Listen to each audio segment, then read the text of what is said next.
As a socially inept introvert that tends to stutter a lot, communicating with others has been this persistent struggle of mine throughout my whole entire life, whether it be my closest friends or with my colleagues.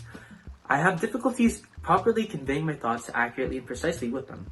But thanks to this project, I was able to research different studies and theories on communication styles. And some of the research I found might just help my case and hopefully some of yours. Hello fellow peers, my name is Alvin, and today I'll be talking about how learning different communication styles can aid in effectively communicating with a variety of individuals. While researching different ways on improving your communication styles, I stumbled upon this familiar name, Dr. William Martin. Where do I know him from? Well, personally, I know him as the creator of Wonder Woman. But interestingly enough, he was also a psychologist that researched the dimensions of human behavior and communication styles. Well, Dr. Martin stated that there are 4 different types of communication styles, and everyone falls into either one or a combination of 2. Well, these communication styles are dominant speakers. All speakers like to move fast, talk quickly, and move right on to the point. Inducive speakers. We also like to talk really fast, but we like to tell stories, get involved in their conversations, and get really personal with them. Submissive speakers. We like to talk slower, but also get more emotionally connected in all of our conversations. And last but not least, compliant speakers. We also like to talk slower, but we are more accurate and precise with our words. And like the dominant speakers, we prefer directness over indirectness. Well, that was interesting, but why do we need to know that exactly? Well, according to a journal published by Deanne DeMarco, to effectively communicate with individuals, you must be able to match their communication style. Why is this important?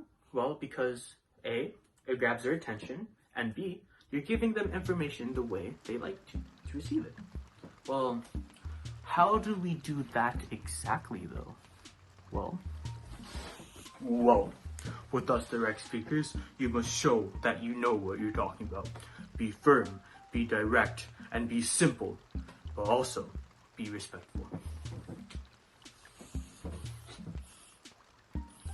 Well, with us direct speakers, we tend to go on tangents whenever you talk, so when you ask questions from us, make sure you're precise with your words, because we will keep going on and on and on and on and on and on and on and on and on about our things. So with us submissive speakers, make sure you establish cohesiveness in the group so we feel comfortable in sharing our information, and we feel comfortable taking information in as well.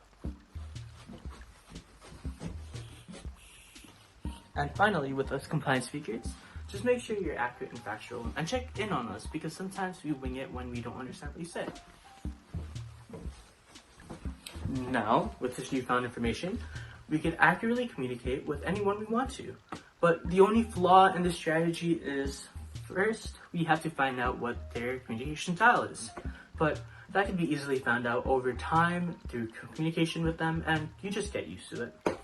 But on to the second point. Another thing I struggle quite a bit on is differentiating between formal and informal language in different types of settings. For example, sometimes I talk really informal with my managers and really formal with my friends. But thanks to a study on communication between workplace cultures, I was able to stumble upon 2 key concepts, one being relational concerns and another being the persistent relational ideology, PRI for short. First, let me talk about the relational concerns.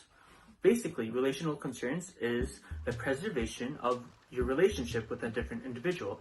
What does that mean exactly? Imagine you're peer editing an acquaintance's work and you find that their project needs a lot of improvement. Well, how would you give them a feedback? To preserve your relationship with them, you wouldn't blatantly just say, it's bad, you need to change everything.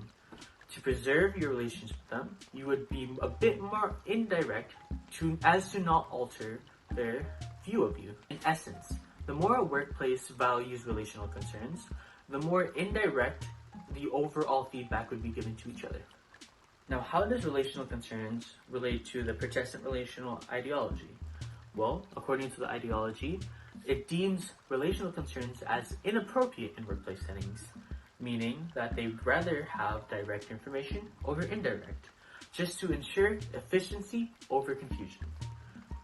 According to the Protestant relational ideology, the Western world is heavily built on the PRI, meaning whenever working in the Western world, they'd rather have you be more direct compared to the Eastern world, where they have you indirect. But I realized this doesn't apply to every single workplace in the Western world. So how do we use this piece of information? Well, the key is simple to this. All you need to do to effectively communicate in any workplace is to match the value of their relation concerns. Finally, the last thing I wanted to research in relation to communication strategies was what was the best way to communicate as a leader. As a section leader in the Johnson Heights Music Department, I often find difficulties in properly conveying my thoughts with my peers. I find it difficult conveying feedback or just general comments without sounding too overbearing or just being self-conscious of myself. Well, what did I find to improve that? A survey was conducted amongst many government employees on what their preferred leading style was. Upon the many answers given, the researchers categorized up to 6 different main leading styles that the majority preferred, them being aggressive, expressive, precise, assured, supportive, and argumentative. Now, what do you think the majority preferred? Out of the 6 different leading styles, the survey found that the majority of people preferred leaders that had preciseness in their leading. This means that if a leader can provide accurate information and instructions, they're more likely to yield satisfaction with themselves and the whole team. By taking this piece of information out into the real world, whether it being leading a small group of people in a project or leading a whole store full of employees, by being accurate and precise, we can ensure the best outcome and satisfaction with the whole crew. Sadly, this presentation is nearing its end, but let's quickly review the many strategies that will improve your communication style. Firstly, if you ever find it difficult speaking with an individual, you can first identify their speaking style. Second, categorize them in one of the 4 styles listed by Dr. Martin. And third, match their style, and communication should be smooth sailing from there.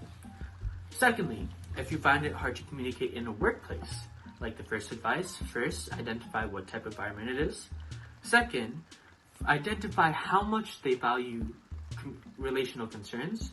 And third, just match your value of relation concerns with theirs, and it should be smooth as well.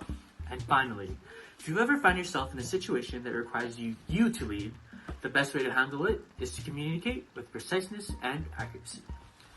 Overall, by implementing these 3 methods into my life, I can safely and confidently say, that communication with others has become a bit easier. Thank you.